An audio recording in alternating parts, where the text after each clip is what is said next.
لیکن کرتے ہیں کیا کریں, گھر میں بھی کئی دفعہ ایسا ماحول بنانا پڑتا ہے.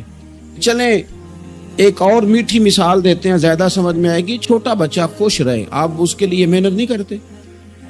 وہ چھوٹا ہے, اس کو خوش کرنا فرض ہے ابا پہ, لیکن وہ کہتا ہے کہ میں نے موٹر سائیکل لینا ہے. چھوٹا ہے, چلا ہی نہیں پائے گا, تو ابا پھر اسے راضی کرتا ہے, کہتا ہے بیٹے چھوٹا سائیکل لے لیں, چل میں تجھے اڑانے والا جہاز لے دیتا ہوں. مقصود کیا ہے کہ اس کو ناراض نہیں کرنا, یہ روئے نہ, اس کا دل نہ ٹوٹے. ہو یارو سنو نا میں کیا کہہ رہا ہوں.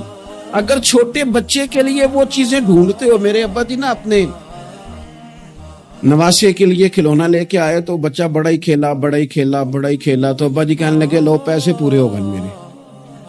بچے کو پسند بڑا ہے نا, پیسے پورے کر چھڑے نے, دیکھو نا جی کتنا اس کو راضی ہوا ہے. تو انسان کیا کرتا ہے کہ کوشش کرتا ہے, چھوٹا بچہ بھی ناراض نہ ہو تو وہ چیزیں وہ ڈھونڈتا ہے کہ اس کو کیا پسند ہے, چاکلیٹ لے جاؤں, فلاں چیز لے جاؤں, آئس کریم لے جاؤں. تو ایک بچے کے لیے, گھر کے لیے, سربراہ کے لیے اتنی محنت کرتے ہو, تو وہ کام بھی ہمیں ڈھونڈ کے تلاش کرنے چاہیے نا, جسے رب راضی ہوتا ہے, اللہ راضی ہوتا ہے. بتاؤں وہ کون کون سے کام ہیں. نبی کریم صلی اللہ تعالی علیہ وسلم نے ارشاد فرمایا 3 لوگ ہیں جنہیں دیکھ کے رب مسکراتا ہے. یا رسول اللہ صلی اللہ علیہ وسلم وہ کون کون سے؟ تو محبوب فرمانے لگے, ایک وہ بندہ ساری مخلوق سوئی ہے, آدھی رات ہے, رات کا پچھلا پہر ہے, اس نے اٹھ کے وضو کر لیا, مصلی پہ کھڑا ہو گیا خدا کی یاد میں, فرمایا اسے دیکھ کے رب مسکراتا ہے جو اس کی شان کے لائق ہے. مسکراتا ہے اللہ. تو سونے کا ٹائم تھا, یہ تو گہری نیند آنے کا وقت تھا, رات کا پچھلا پہر. رات پوے تے بے درداں نو نیند پیاری آوے, تے درد منداں نو یاد سجن دی ستیاں بھی آن جگاوے. اور ساون کی کالی راتوں میں جب بوندا باندی ہوتی ہے, وہ راتوں کو اٹھ اٹھ روتے ہیں جب خلقت ساری سوتی ہے. اللہ مسکراتا ہے. اور سننا میرے بھائی, میرے نبی پاک صلی اللہ تعالی علیہ وسلم فرماتے ہیں جب مسلمان نماز کے لیے صفیں بناتے ہیں نا, ترتیب لگ رہی ہوتی ہے, اب اللہ کی بارگاہ میں کھڑے ہوں گے, قیام کریں گے, رکوع کریں گے, سجود کریں گے. فرمایا جب مومن صفیں بناتے ہیں تو رب دیکھ کے مسکراتا ہے,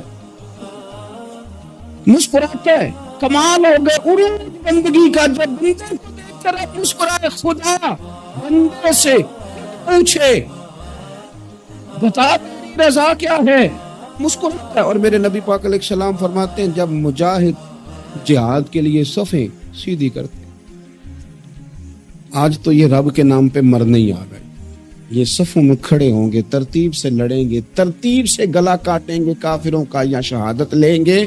فرمایا جب جہاد کے لوگ صفیں بناتے ہیں تو رب انہیں دیکھ کے مسکراتا ہے.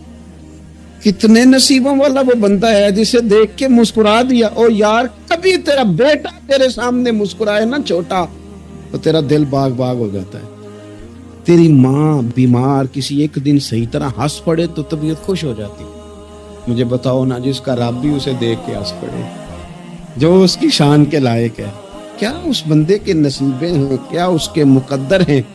آپ اس مقام پر اپنے آپ کو لائیں. اب دیکھیں نا یہ حدیث آپ نے سن لی, اب ہم نے نا اس طرح صفحے نہیں بنانے جس طرح ساری دنیا, اب ذرا صفحے بھی شوق سے بنائیں. آپ ذرا تھوڑا سا شوق پیدا کریں گے, بھئی یہ تو میں وہ کام کرنے لگا ہوں جسے دیکھ کے رب مسکراتا ہے. نبی پاک صلی اللہ علیہ وسلم نے فرمایا جب کوئی بندہ توبہ کرتا ہے نا,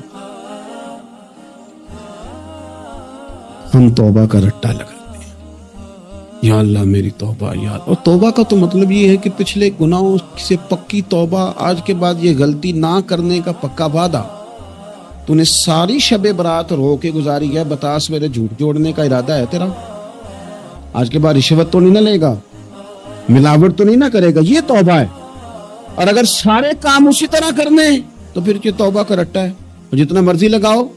حضرت علی بن ربیعہ رضی اللہ تعالیٰ عنہ فرماتے ہیں میں مولا علی کے ساتھ تھا, مقام حرہ کی طرف جا رہے تھے, حضرت علی نے ہاتھ اٹھا کے دعا مانگی ہماری تعلیم کے لیے, ورنہ حضرت علی ہم صحابہ کو محفوظ عن الخطا تو مانتے ہیں نا.